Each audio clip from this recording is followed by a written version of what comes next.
नमस्कार, मैं हूं अजय कुमार और आप देख रहे हैं एसटीवी।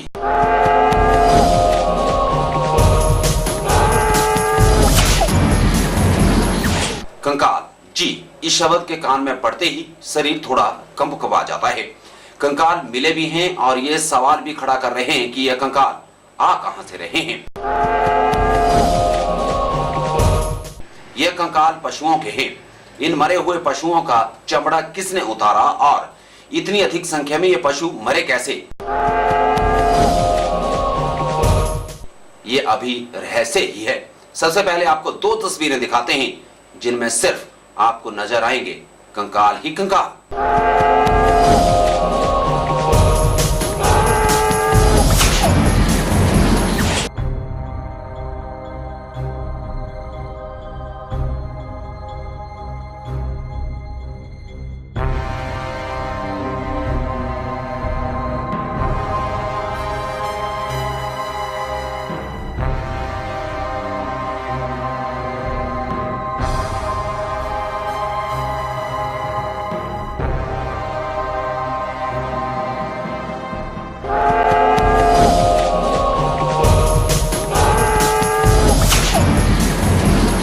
नेर चौक का नेर ढांगू और सुंदरनगर नगर परिषद की डंपिंग साइट ऐसे दो स्थान हैं जहां पर पशुओं की बड़ी संख्या में कंकाल प्राप्त हुए हैं। नेर चौक को अभी नगर परिषद का दर्जा ही मिल पाया है तथा कई वार्डों को पार्षद नहीं मिल पाए हैं। नेर चौक के नेर ढांगू में ही चलाया जा रहा है गौसदन। इस गौसदन में सैकड़ों गौओं को सहारा दिया जा रहा है। नेर ढांगू गौसदन में गौओं की दशा और स्थिति क्या है? क्या इन गौओं को भरपेट चारा मिल पा रहा है? हरा चारा किसकी गाय खा रही है? आज बात इसकी नहीं होगी, आज तो बस पशुओं की कंकाल की बात होगी।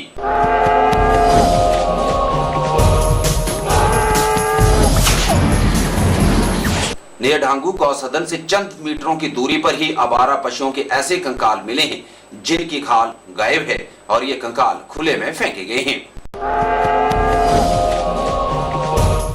दूसरे जानवर और पक्षी इन्हें नोच रहे हैं और गंदगी पूरे ही वातावरण को बदबूदार बनाए हुए है। नेर ढांगू गौसदन से कुछ दूरी पर पशुओं के कंकाल हों तो यह सवाल भी पैदा होता है कि इतने पशु मरे कैसे हैं और मरने वाले पशुओं में क्या गौएं ज्यादा हैं?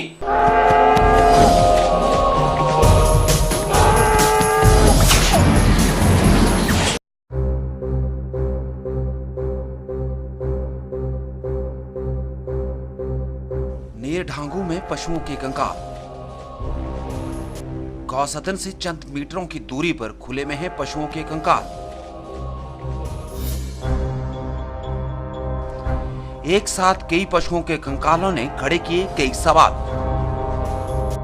कहां से आए थे कंकाल? कैसे मरे ये पशु? गौसदन से चंद दूरी पर किसने फेंके पशुओं के कंकाल? कौन चमड़ा उतार कर ले गया? खुले में क्यों हैं पशुओं के कंकाल?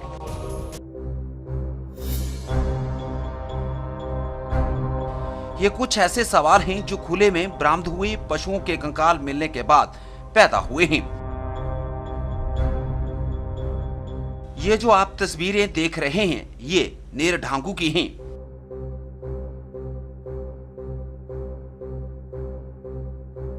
नेर चौक नगर परिषद का हिस्सा है नेर ढांगू और यहीं पर मरे हुए कई पशुओं के कंकाल एक साथ खुले में फेंके गए हैं।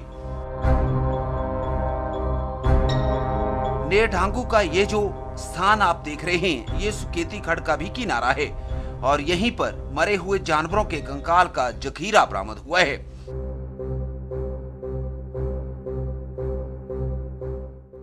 नगर परिषद द्वारा जितने भी इनके डंपिंग साइट्स है वहाँ पर जितने भी ये मृत पशुओं को फेंक रहे हैं और गौसदन नेर ढांगू में जो आज ही सुबह हमने मुआयना किया है वहाँ पर गौसदन के साथ में ही कम से कम 50 गौओं के वहाँ पर कंकाल पड़े हुए हैं और कुछ गायें जो हैं वो ताज़ी ताज़ी मरी हुई हैं और उनके चमड़ा निकाल करके उन्हें वहाँ सुकेती खड्ड में पानी के अंदर फेंक दिया हुआ है और उन मृत पशुओं की श्राद्ध भरी देह को कुत्ते, गीदड़, कौवे, बाज वो खा रहे हैं। और वहाँ इतनी बदबू है कि शायद जितने ग्रामीण क्षेत्र वाले हैं वो कैसे वहाँ रह रहे होंगे, ये तो वही जानते होंगे।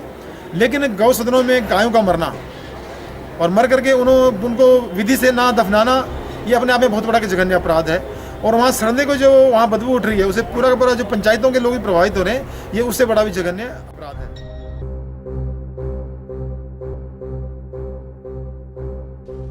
ये मरे हुए पशु यहाँ आए कैसे और कौन इन मरे पशुओं की खाल उतारकर यूं खुले आसमान के नीचे पूरे ही वातावरण को प्रदूषित करने के लिए छोड़ रहा है, ये अभी भी रहस्य ही बना हुआ है। नेरढांगू में ही बेसहारा गौओं को सहारा देने के लिए बरसों से गौसदन भी चलाया जा रहा है। इस गौसदन में आज भी सैकड़ों बेसहारा गौओं को सहारा दिया जा रहा है। ये जो आप तस्वीरें देख रहे हैं, ये नेरढांगू गौसदन की हैं और यहाँ जो गौएं हैं उन्हें ही गौसदन सहारा दे रहा है।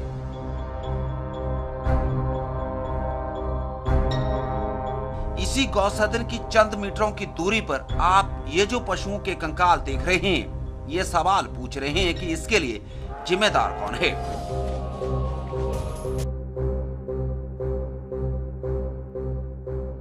जो हमारा water pollution and control act और air pollution and control act ये लागू होता है और इसके तहत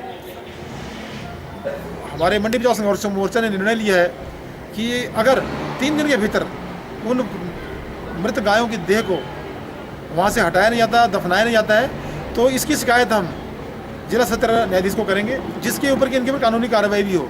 क्योंकि सबसे बड़ी बात तो ये है कि गौसदनों में हमारे जिला के उपायुक्त महोदय लाखों रुपए इनको सहायता देते हैं और ये राशि कहाँ जाती है ये तो गौ जो संचालक हैं वही जाने। और खास करके जो नेरढांगू में गौसदन है वहाँ मैंने आज देखा है, वहाँ पहले बहुत ज़्यादा गाय थी, लेकिन आज जहाँ देखा मैंने वहाँ गाय बहुत कम रह गई हैं। उनका कमी का कारण मुझे लगता है वहाँ भुखमरी से मर रही हैं वो, क्योंकि भुखमरी में वहाँ चारा भी मुझे नहीं दिखा, हरा चारा हमको खिलाया नहीं जाता है। और एक बाड़े में बंद रखी है, जेल नुमा बाड़े में बंद रखी हुई है, जो कि सबसे बड़ी बात यह है कि जिस बंदी गृह में वो गौएं रह रही हैं, तो क्या वो पशु वहाँ उस बंद बाड़े में रह सकते हैं कैदियों की तरह? क्या वहाँ उनके संचालक उनको चरने के लिए जंगल में नहीं छोड़ सकते? पशु इतनी संख्या में मर क्यों रहे हैं? इन पशुओं की खाल उतारने वाले कौन हैं? और क्या मरने वाले पशुओं में ज्यादातर गौएं हैं? ये सवाल उस सूरत में अपना जवाब ढूंढ रहे हैं जब मरी गाय के शरीर की कोई खाल उतारकर उसके शरीर को गिद्धों के हवाले कर गया है।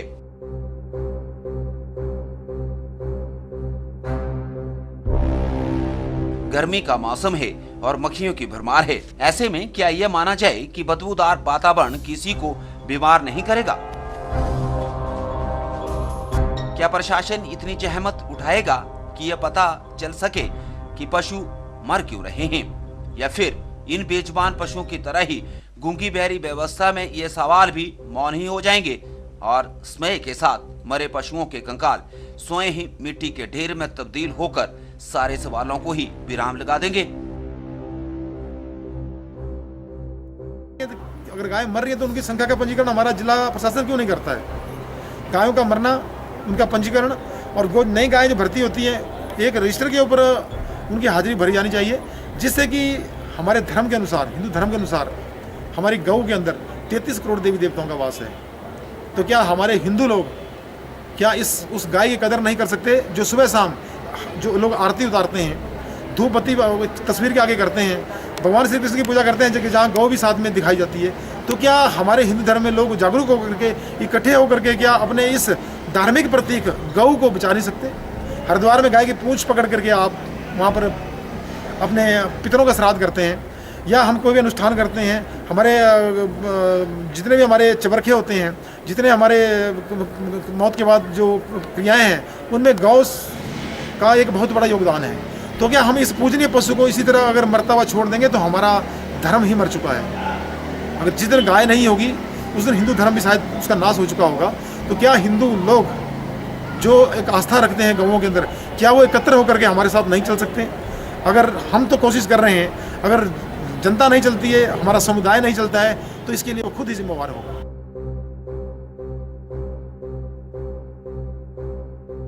Bureau report STV नेरढांगू।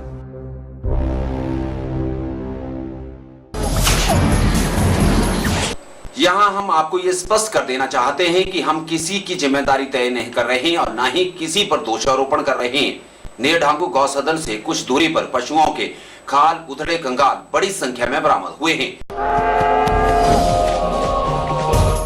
सवाल यही है कि ये पशु मरे कैसे और किसने इन्हें गौसदन से कुछ दूरी पर फेंककर इन पशुओं की खाल उतार ली। यहाँ रुकेंगे एक ब्रेक के लिए। ब्रेक के बाद आपको कंकाल की दूसरी तस्वीर दिखाएंगे और इन तस्वीरों का संबंध सुंदरनगर से है। आप बने रहिए STV के साथ।